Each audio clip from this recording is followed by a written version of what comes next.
एका शिक्षकाच्या लेखणीतून हे दुःखद सत्य. विद्यालयाच्या जागेपायी कोणीच इथं भांडलं नाही आणि देवालयाच्या जागेसाठी इथं रक्त कमी पडलं नाही.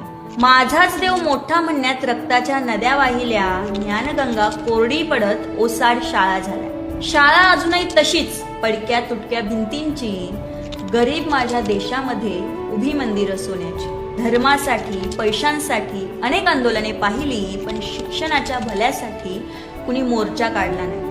शाळेमधील दानपेटी भरलेली कधीच पाहिली नाही आणि मंदिराची दानपेटी रिकामी कधी राहिली नाही.